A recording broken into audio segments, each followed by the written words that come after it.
नेहमी आयुष्यामध्ये चांगलं बनणं हे कधीतरी आपल्या विरुद्ध देखील जाऊ शकतं. हे मी असं का बोलतोय आपल्याला आजच्या कहाणीमध्ये नक्कीच समजेल. पण आपण आपल्या चॅनलला सबस्क्राईब केलं नसेल तर सबस्क्राईब करा, बेल नोटिफिकेशन दाबा आणि हो, कथा कशी होती मला इंस्टाग्रामवर सांगा. आयडिया आहे तेजस डॉट स्टोरी. प्रियंका फार खुश होती. ती आपल्याच गावच्या जत्रेला जात होती. ऑफिसमधून तर चक्क तिने 6 दिवसाची सुट्टी काढली होती. आश्चर्य म्हणजे ती खूप दिवसांनी गावी जात होती. आई आणि बाबांनी लाख समजून देखील तिने रात्रीचाच प्रवास करण्याचा निर्णय घेतला. मुंबईवरनं निघाली. बघता बघता रात्रीचे साधारण 2:30-3 वाजले असतील. शहरही मागे सोडले होते. गावचा भला मोठा रस्ता लागू लागला होता. डांबरी रस्ता हा संपू लागला होता. हायवे मागे सुटत चालला होता. पण त्यामध्ये देखील आपल्या गाण्यांचा मोठा आवाज करत गाडीमध्ये ती जात होती. फार आनंदात होती ती. बघता बघता खडतळ आणि दगडी रस्ता तिला लागला. त्याही अवस्थेत ती कशी तशी जाऊ लागली. गाडीची वेग मंदावली पण तिला काही फरक पडणार नव्हता. पण या गोष्टीमध्ये तिने एक गोष्ट तिला समजली.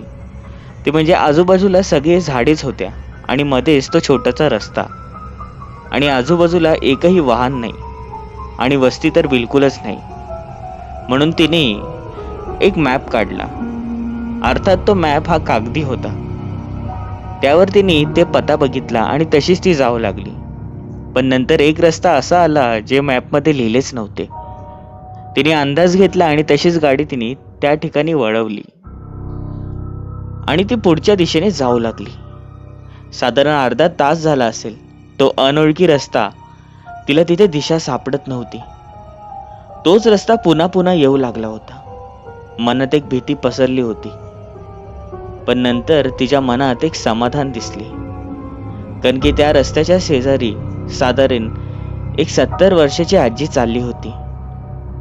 मनात एक धडकी भरली की एवढ्या रात्रीची ही आजी कशी काय येते येऊ शकते. चोर वगैरे तर नसेल ना. पण बोलली असो, मला फरक नाही पडत. तिने तशीच तिची गाडी त्या आजीजवळ घेतली. गाडी तिथेच घेताच काचेमधनं तिने आजीकडे नजर टाकली. ते स्पष्ट दिसत होते. हिरव्या रंगाची तिने साडी घातली होती.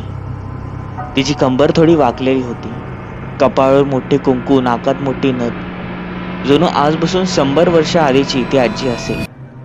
आणि हो, डोक्यावर मोठे ओझे.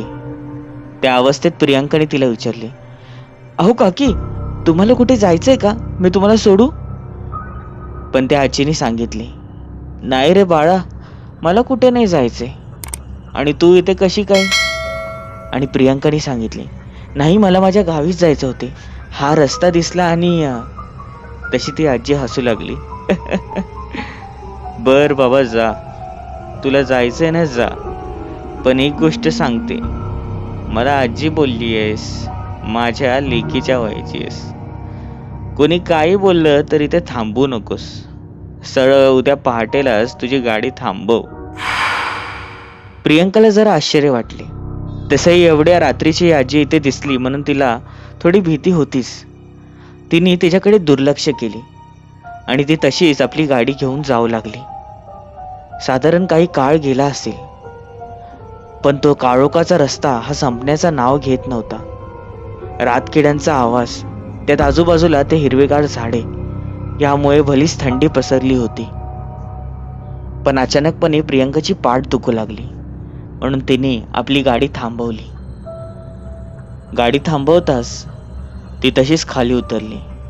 पण नंतर तिला दिसले की तिच्या समोर एक पाण्याचे भले मोठे टँकर येत होते. आणि बघता बघता येऊन ते प्रियंकाच्याच काही अंतरावर येऊन थांबले. पण हो, त्याची ती हेडलाईट आणि तो हॉर्न हा जोर जोरात करून तो वाजवत होता. हेडलाईट तर चक्क प्रियंकाच्याच डोळ्याला ही सतवू लागली होती. आणि तो हॉर्न जणू काय पूर्ण शांततेची हत्या करत तो हॉर्न वाजत होता. प्रियंकाला फार चीड आली. प्रियंका तशीच गेली आणि त्या टँकर जवळ जाऊ लागली. त्या टँकरच्या जवळ जाताच ती तिथे ओरडणार, पण तिला आश्चर्याचा धक्का बसला. ती किंचाळली कारण की तिने पाहिले होते त्या टँकरमध्ये कोणीच नव्हते. ती हेडलाईट आणि ते हॉर्न हा तसाच वाजत होता. प्रियंकाने आपले 2 ते 3 पावलं हे मागे टाकले असतील, पण मागूनच एक आवाज आला.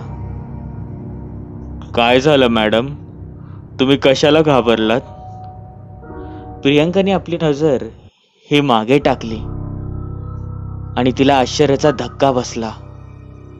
प्रियंकाला किंचाळू, रडू की तिकडेच पडू असे झाले होते. कारण की प्रियंकाने पाहिले होते, तिच्या मागे एक माणूस उभा होता, पण तो जणू मनुष्य नव्हताच. त्याचा एक पाय तुटलेला होता, त्याची छाती त्यातून रक्त तर येत होते, पण त्याचा हृदय हा पूर्णपणे दिसत होता. त्याचा चेहऱ्यावरचा तो मांस हा अर्धा गळालेला होता आणि त्याचे ते कान हे प्रियंकाने पाहताच त्याच क्षणी खाली पडले. जणू ते लटकत लटकत प्रियंकाकडे येत होते. प्रियंका त्याच क्षणी जोरात किंचाळली आणि ती बोलली, कोण आहेस तू आणि अशा अवस्थेत? पण समोर असलेले ते जणू प्राणीच ते प्रियंकाकडे पाहून हसू लागले आणि ती त्याच एका पावलाने प्रियंकाकडे येऊ लागला होता.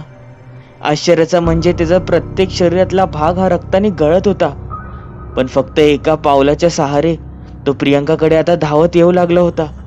प्रियंकाने हे दृश्य पाहिले, ती पण अक्षरशः वेगाने धावू लागली. अक्षरशः तो भूत हा तिचा पाठलाग करू लागला होता. पण बघता बघता प्रियंकाला आता रस्ता सापडत नव्हता. तिला आठवले आपली ती गाडी, तिच्याकडे जायचे, पण तो रस्ता देखील मागेच होता. मागे जायचं म्हणलंस तो भयभीत भूत ह्याच्याशी सामना होणारच, म्हणून ती तशीच पुढे जाऊन पळू लागली. मागून त्या भूताचा एकच आवाज येत होता, थांब, तुला मी सोडणार नाही, तुलाही मारून टाकणार. पण असा तो का बोलत होता प्रियंकाला समजत नव्हते. आणि प्रियंकाला आठवले की त्या आजीने सांगितले होते की या रस्त्यावर सकाळ होताच थांब. तिला तिची चूक आठवलीच होती. पण त्या क्षणी तिला एक छोटीशी झोपडी दिसू लागली. मनात एक आशा निर्माण झाली. सहज आपली नजर मागे टाकली तर तो भयभीत भूत हा पावलाने पावलं तिच्या जवळ येतच होता. त्याने त्याचे हात हे मोठे पसरले होते, जणू कोणत्याही क्षणी तो प्रियंकाचा चावा घेऊन तिलाही मारून टाकेल. पण त्या क्षणी त्याने त्याच्या त्या नखांनी प्रियंकाच्या मानेवर एक हल्ला केला. पण प्रियंका त्या क्षणी थांबली नाही. ती धावत धावत त्या झोपडीजवळ गेली. तिकडचे दार थोठवले. दार उघडण्यास तयार नव्हते. मागे पाहिलं तर तो तसाच व्यक्ती तिच्या पाठी येत होता. म्हणून प्रियंकाने कसाबसा लाथ मारून ते दार उघडले आणि ते दार हे मोठ्याने बंद केले. पण बंद करताच तो भयभीत भूत थांबणार नव्हता. तो तसाच दार थोटवू लागला आणि एकच गोष्ट सारखी सारखी बडबडू लागला, दरवाजा खोल, तुलाही मी मारून टाकणार आहे. त्या क्रूर हास्यामध्ये प्रियंका फार घाबरून गेली होती. तिने त्या अंधारात काहीतरी शोधण्याचा प्रयास केला, पण तिथे काहीच दिसत नव्हते. आपल्या मोबाईलच्या टॉर्चच्या सहाऱ्याने तिने आजूबाजूला सगळीकडे तपासले. नशिबाने तिला एक मेणबत्ती आणि एक माचीस भेटले. तिने ते तसेच लावले, पण तो आवाज हा तसाच येत होता. जणू कोणत्याही क्षणी तो दरवाजा तुटेल असे वाटत होते. मोबाईलला सिग्नल बघितले तर तो नव्हताच. आणि प्रियंका आठवू लागली की ती आजी, तिने सांगितले होते की इथून जाऊ नको. मुळात प्रियंकाच्या चुकीमुळे ती इथे फसली होती. पण आता तिच्यावर जे होणार होते तिने कल्पनाही केली नव्हती. ते दार हे आता मोठमोठ्याने वाजू लागले आणि शेवटी ते तुटून आतमध्ये आले.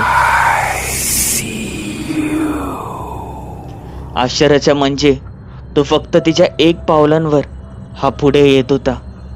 त्याचे ते रक्त हे जमिनीवर तसेच गळत होते आणि त्याचे ते दात जणू वर्षानुवर्ष कोणाच्या तरी शोधात होते. त्याची ती जीभ, त्यातून ते रक्त गळत होते आणि ते भयभीत डोळे हे प्रियंकाच्या डोळ्यांमध्ये तसेच पाहत होते. तो हळूहळू जवळ येऊ लागला. त्याने त्याचे दोन्ही हात हे इंच आणि इंच मोठे केले. प्रियंकाचा गळा दाबणारच, पण त्या क्षणी प्रियंका जोरात ओरडली काही क्षणात प्रियांकाने आपली नजर ही वरती केली आणि तिने पाहिले की त्या ठिकाणी सगळीकडे शांतता झाली होती. तिने नजर ही आजूबाजूला टाकली, त्या जमिनीवर टाकली, तर ते मगाशी गाळलेले रक्त हे जणू अदृश्य झाले होते. मनात एक समाधान झाले. प्रियांका ही उठली आणि त्या घराकडे पाहू लागली, तर तिकडेच एक छोटासा उजेड येत होता त्या दारामधनं. प्रियांका फार खुश झाली. प्रियांका दाराजवळ गेली आणि वाकून बघू लागली, तर बाहेरून एक भलताच उजेड येत होता. प्रियांकाला समजले की आता सकाळ झाली होती. ती फार खुश झाली. तिने तो दरवाजा तसाच उघडला. आपली छोटीशी नजर ही तिने बाहेर काढली आणि पाहिलं तर बाहेर कोणीच नव्हते. आजूबाजूला त्या समोरच्या हायवेवरनं गाड्या ये जा करू लागल्या होत्या. प्रियांका फार खुश झाली. पळत पळत ती बाहेर गेली. समोर आपले हात पसरवले आणि त्या निसर्गाचा आनंद घेऊ लागली. बघता बघता ती त्या रस्त्याजवळ आली. लांबूनच तिला तिची ती गाडी दिसत होती, पण त्यापेक्षा भयंकर दृश्य म्हणजे गाडीच्याच पलीकडे एक ॲम्ब्युलन्स होती. किमान 50 ते 60 व्यक्ती तिथे जमले होते. ती थोडी जवळ जाऊन बघू लागली, तर कालचीच ती आजी ही एका पोलीसवाल्यावर बोलत होती. ती आजी बोलत होती, इकडे असंच होत असतं, जे कोणी येतं ना ते मरतच असतं. सहज प्रियांकाची नजर त्या स्ट्रेचरवर नेणाऱ्या त्या बॉडीकडे गेली. तिचा तो हात हा बघितल्यासारखा वाटत होता. एक वाऱ्याचा झोका आला. तोंडावर असलेली ती सफेद चादर ही लांब गेली. तिचा तो चेहरा दिसला आणि प्रियांका जोरात किंचाळली, कारण की ते मृत शरीर प्रियांकाचेच होते. इकडे ती आजी बोलू लागली, मी हिला काल रात्रीच बोलली होती की जाऊ नको.